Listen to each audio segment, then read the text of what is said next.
And amid a rising chorus of lawmakers, especially Michigan elected leaders, calling for the Ambassador Bridge blockade to end, with these Canadian truckers who are protesting on it.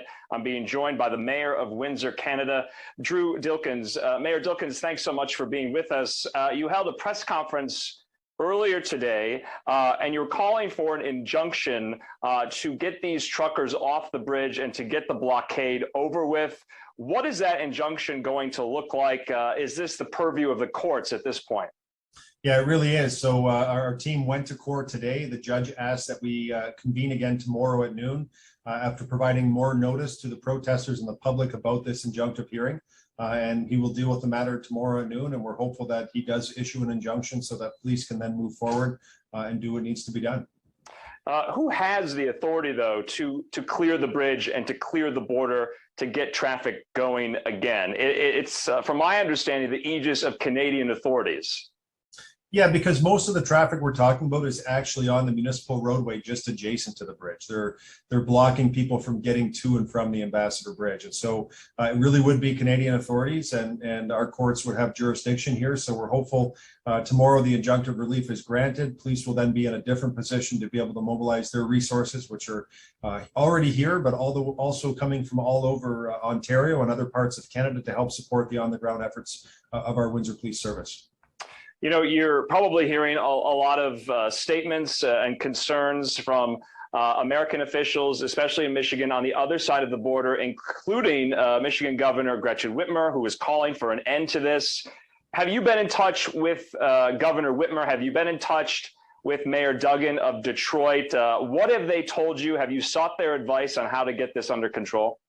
Well, I haven't been in touch with them directly, but the governor's office has reached out to Canadian authorities and have sent some information around that they want to be very supportive, and they've offered some resources if required. And so I appreciate the governor's gesture. We may or may not have to take her up on that offer, but it's great to know that it's available and only a bridge away from being able to support the efforts on the ground here in the city of Windsor.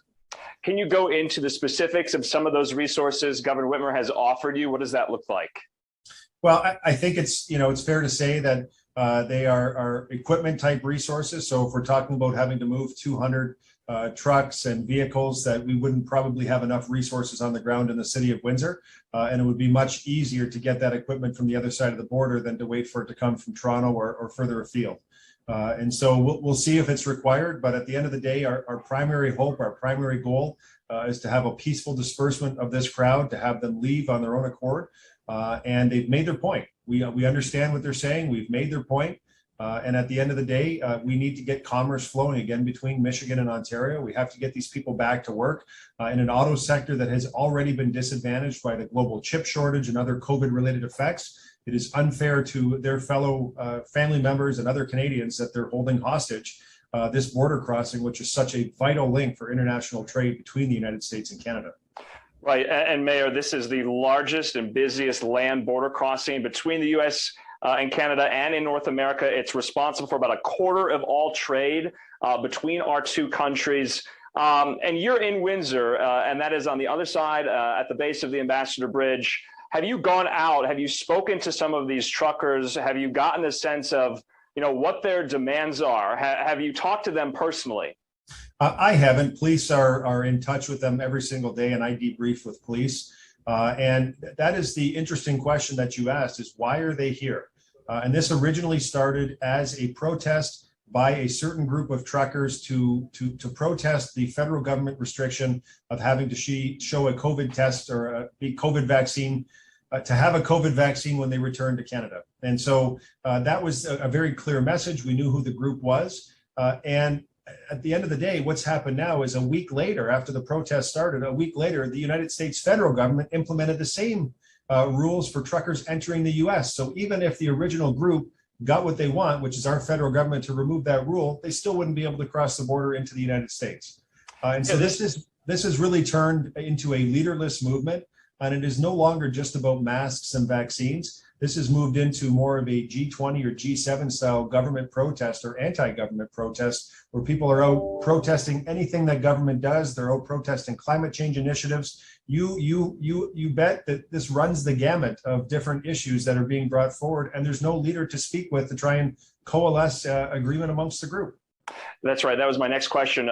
Is this still centering solely on anti-vaccine mandates? And of course, what is the atmosphere in Canada, in Windsor, of COVID restrictions? Because that's how this started. They are protesting COVID-19, especially vaccine mandates and restrictions. Do other leaders in Canada, including the Prime Minister, Justin Trudeau, are they showing any signs that they will, maybe concede to some of these demands from these truckers in lifting some of those restrictions to get this protest movement under control?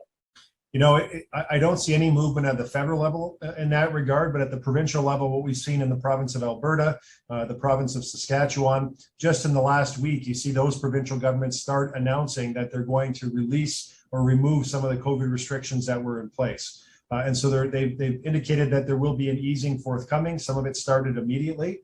We haven't seen that here in Ontario, but I know our premier is eager to get there. He doesn't like all of these restrictions either, and he'd prefer to let people make their own decisions, but we're not quite there yet. We just spoke with one of our reporters in Detroit who was at the protest on the Detroit side. He was speaking with protesters, and one of the main kind of refrains and choruses from these truckers is they want more freedom, kind of indicating to what you had said, that this is moving away from solely an anti-vaccine mandate protest. Have you been in touch with the Prime Minister at all about, his thoughts about this? Has he offered his support? I haven't spoken with the Prime Minister directly on this. I've spoken with the Premier many times in the last couple of days, but I have spoken with senior members and ministers of the federal government, the Public Safety Minister, and many others who have offered support. And they certainly understand what the challenges are, because they're in Ottawa and they see what's going on in the streets in Ottawa, which is an even larger demonstration of the same types of individuals. And so, at the end of the day, there's an element here of concern, because there has been some threats of violence by the protesters. You have people who have outright said that they are willing to die for this cause, which on the ground raises the temperature of the response. And police are taking a very cautious approach. We don't want anyone to get hurt, anyone injured as a result of this protest, but something has to give. We have to get international trade flowing again. And to the extent that they're willing to let go of at least a lane of traffic in each direction so trucks can move, we will find a way to allow them to continue to do their protest, provided that they allow international traffic to continue to move. Mayor, the owner of the Ambassador Bridge, Matty Maroons, he's also calling on Canadian authorities to end this. He owns the bridge.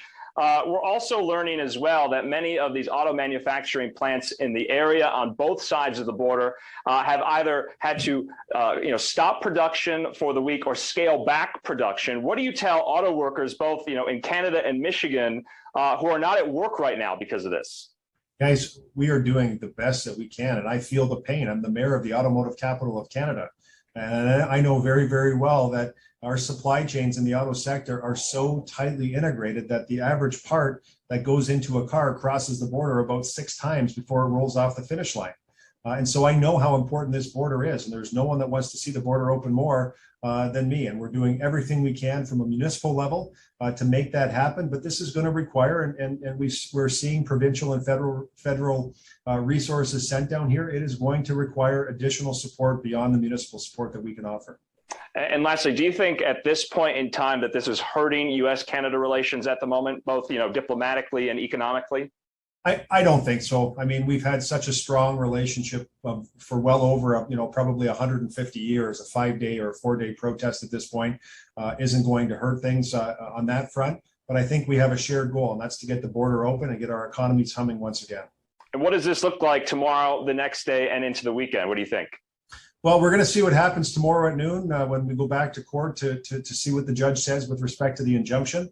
And then police will have to coordinate their resources accordingly and see how they're going to move forward. And at the end of the day, I still submit that we want to see a peaceful end and a resolution to this, with the protesters going away, or at least working with us to provide a lane of traffic in each direction so international traffic can move while their protest would be respected.